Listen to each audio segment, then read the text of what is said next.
Hi, I'm GiBi, welcome to the Horror Homestead, and I locked myself in a room and hit my head against the wall for 2 weeks until I lost enough brain cells to connect to the 0 point field and have the answers about the FNAF lore beamed directly into my brain by Scott Cawthon.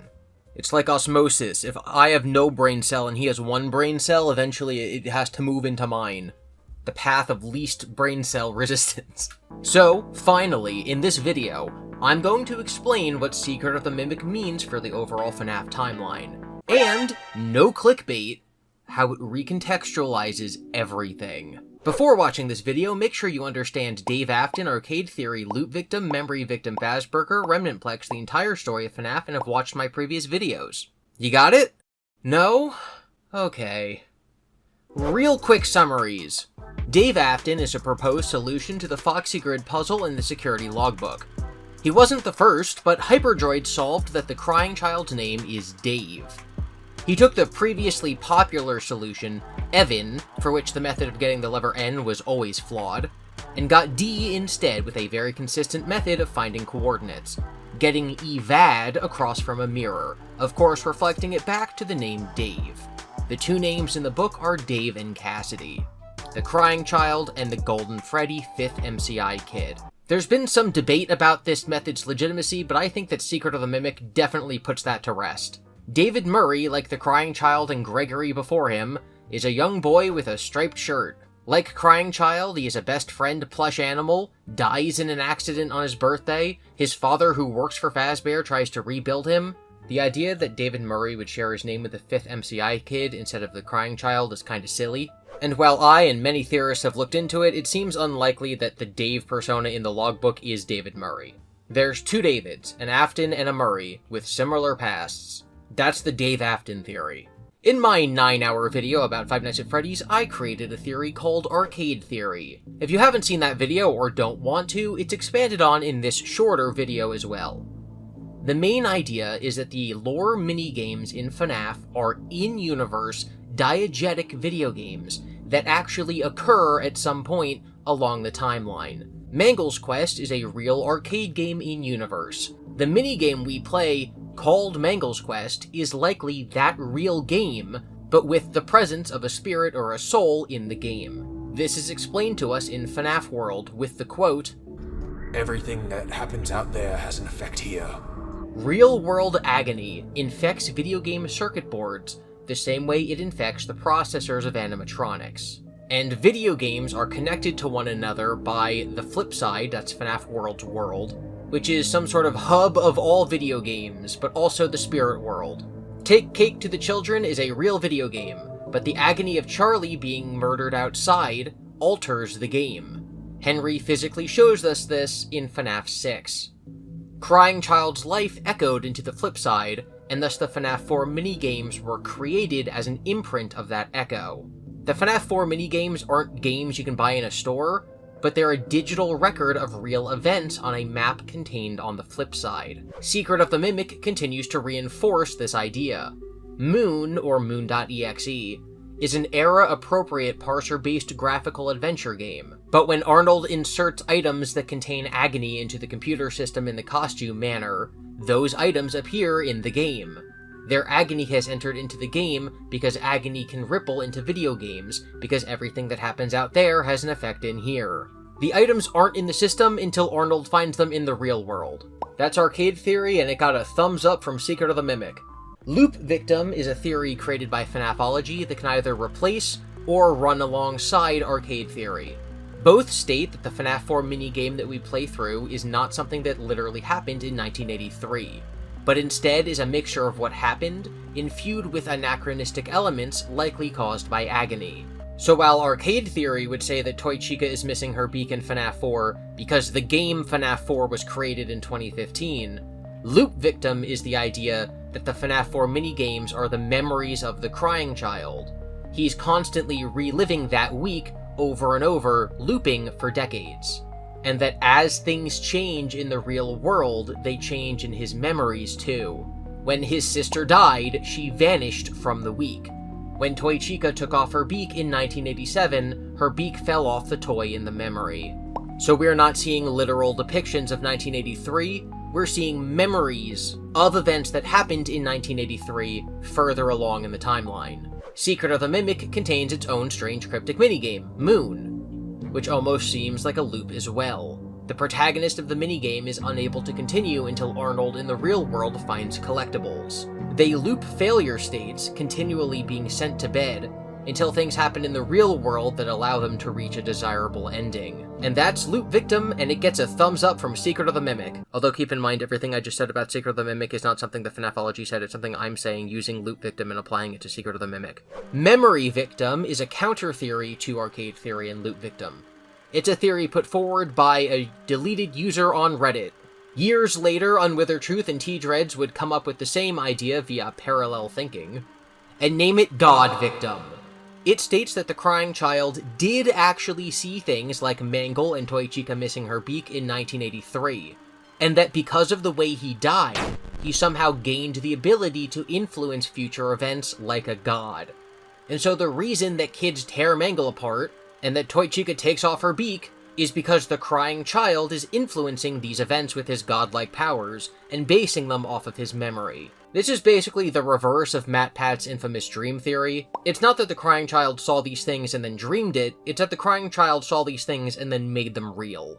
Fazberger is a theory developed by Cryonide before Secret of the Mimic came out. The theory states that many of the locations in the FNAF games are actually on the same plot of land. As evidenced by Help Wanted, Sister Location is actually under FNAF 2. Which means that FNAF 2 is probably the same building as Circus Baby's Pizza World. FNAF 6, which might be Fredbear's, is definitely under the Pizzaplex, and the Pizzaplex contains the Afton's living room. The Afton's living room is also above the Sister Location bunker, meaning all these buildings are the same place and are eventually covered by the Pizzaplex. Secret of the Mimic backs up this theory a lot. The Murray's house becoming the Afton house, the MCM building being burned down with a Proto-Freddy's underneath probably means that the above-ground area is then rebuilt into Sister Location, and the below-ground area might become the FNAF 6 place. And as we know from Sister Location's Breaker Room map, the original Afton household and Fredbear's are connected to the bunker somehow. This means that every important FNAF location, besides the FNAF 1 location and Fazbear's Fright, are all on the same plot of land. Remnant Plex is a theory put forward by She's Always Nervous that, in short, states that Remnant, the energy left behind by spirits or strong emotions mixed with metal, is able to animate the animatronics, and thus is likely a good source of power. Her theory is that the Pizzaplex is run off of Remnant energy, which might be why a lot of kids are going missing in the era of Security Breach. Secret of the Mimic backs this up by showing us what seems to be powering the Costume Manor. This weird orange goo, which is heavily implied to be full of agony. It's also likely the power source that Edwin was experimenting with that blew him up. Okay, so what's going on with Secret of the Mimic? We've long been operating on the notion that FNAF follows the Disturb Dead, or a variation of the Indian burial ground trope. Those tropes both have to do with the idea that not respecting the dead will lead to hauntings. The Indian burial ground trope developed in the mid-1900s because of guilt and reflection about how poorly Native Americans were treated. It's now been kind of circled around to being seen as offensive in its own right. Now we just do it without the Native American context. You see this trope showing up in things like Buffy the Vampire Slayer, in which a tear between dimensions is underneath the town, so monsters are more likely to appear there. Sort of, portal between this reality and the next. This vampire hoped to open it. Bring the demons back. This is also present in Doctor Who, specifically its spin-off Torchwood, in which a rift opened between dimensions and so the monsters are attracted to it. It's the same thing. There's a rift in space and time running right through the city. The Weevils didn't come in a spaceship, they kind of just slipped through. All sorts of things get washed up here. Creatures, time shifts, space junk, debris. Bad thing underground, make things above ground no good.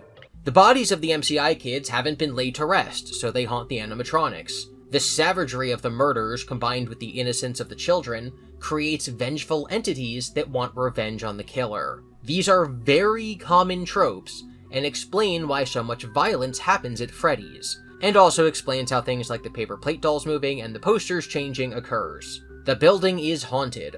Fazbear is haunted. It's not just goats piloting animatronics, there's a curse upon the land. But when Scott Cawthon introduced Remnant into the series, it seemed to veer more into a science fiction route rather than the horror tropes we'd been looking at previously.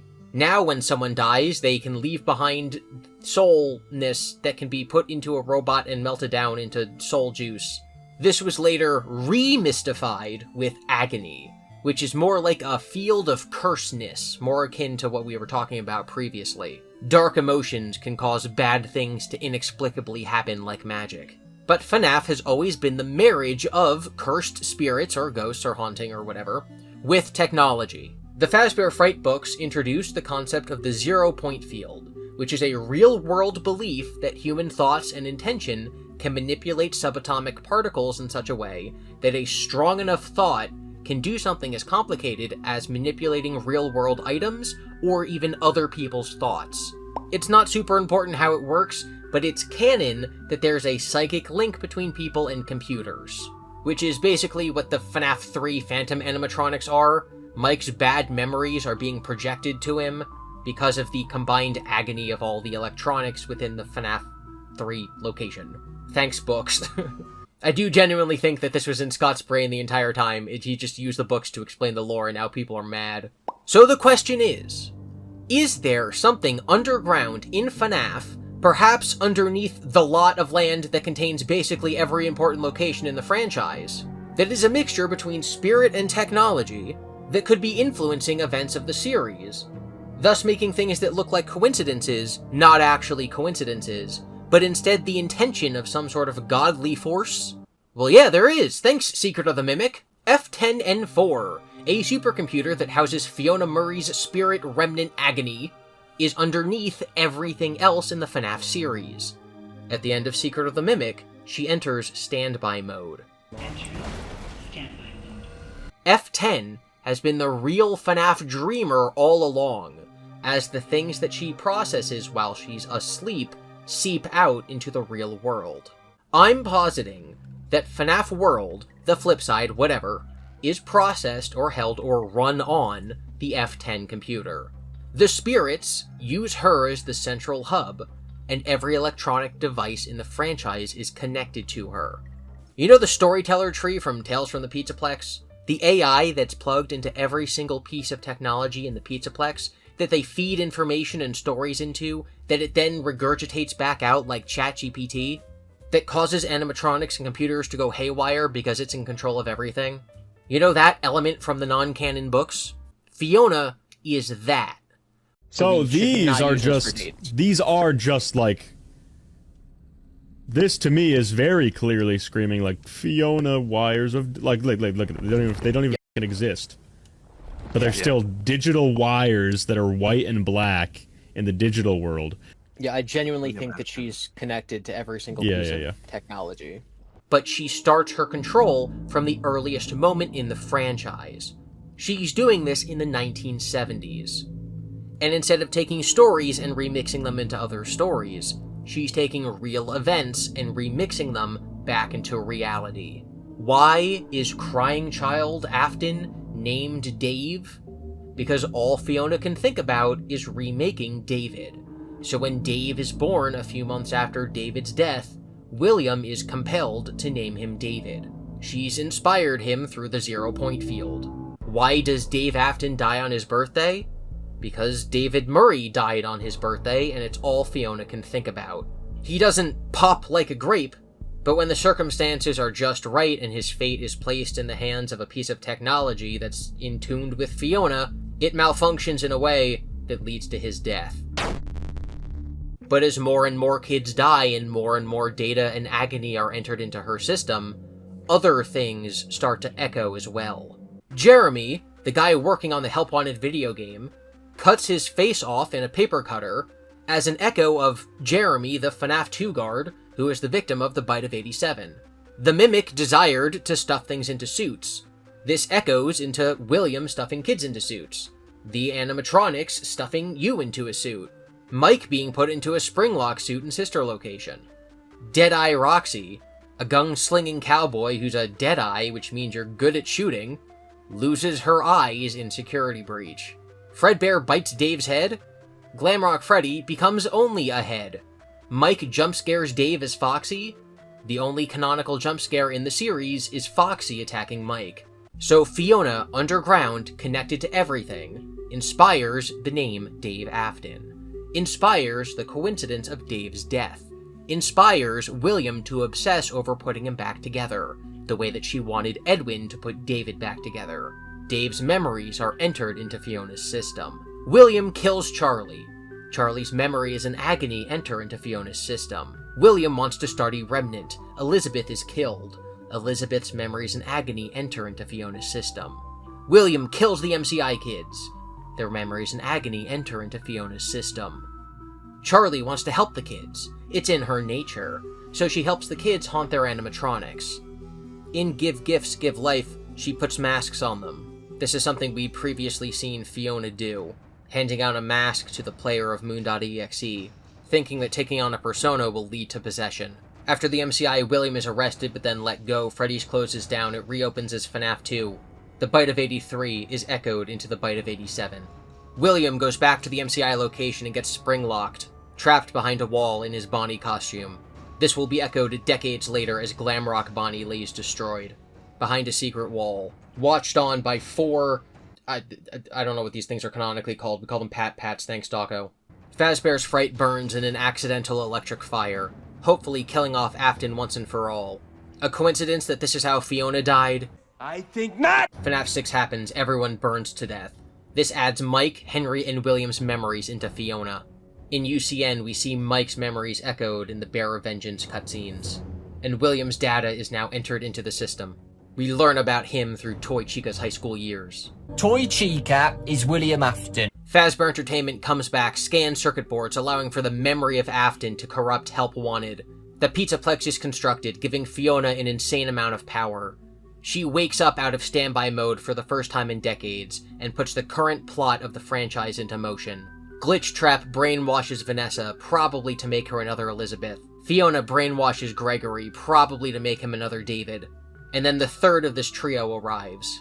An echo of Cassidy, in the form of Cassie. She will, once again, symbolically be the decider of the fates of all these characters. Can she do what Cassidy could not, and let the spirits go by probably unplugging Fiona? I don't know, but that's probably where the story's going. This is FateFiona. The idea that events echo forward through the FNAF timeline because ultimately F10N4 is plugged into everything. Through agony, the 0-point field, and physical wires, her subconscious desires, and later probable direct actions, cause things to repeat and repeat and repeat until someone eventually gets them right. She wants to bring back her family, and will keep testing variables with new people until that's done. Because while the Fiona part of her just wants her family back, the computer part of her just sees it all as a problem to be solved, an equation to be answered, science to be done, variables to be tested. Kinda like the Whopper from War Games, which is what she's based on. Let me know how coherent you think this is down in the comments. Thank you for watching my 5-part series on Secret of the Mimic. It's 5 parts if you include the part that's only about the books that I thought would be more important but isn't. I don't know what happens immediately after Secret of the Mimic. No one does, and that's fine. The story itself purposefully has huge gaps and mysteries. These gaps aren't meant for theorists to fill them, they're meant to be filled later with new story revelations. We don't have all the pieces yet, so trying to finish the puzzle is impossible. I look forward to spending the next few years debating the finer points on topics like where David died, how many Mimic Endos there are, if it's God David or Fate Fiona, if Edwin survived, whether we should call this guy Nightlight because that's his in-universe name, or Sleepy Moon because that's his name in the credits. And I hope you stick around for all that. I live stream pretty regularly, typically with the same group of people, and I recommend that you watch not just the videos I mentioned earlier, but all of these creators. FNAFology, She's Always Nervous, Hyperdroid, T-Dreads, Cryonide, Unwithered Truth, and I'll also throw Withered Circle and Candy Bunny in there because they had to listen to me banging my head on the wall trying to write this script for 2 weeks. There's a lot of stuff I glossed over, but most of those specifics are contained in my previous videos, as well as my 9-hour FNAF retrospective. But if you have questions, please leave them below, because I'm going to bring back my community update series. where I'll be answering your questions. I hope to see you there.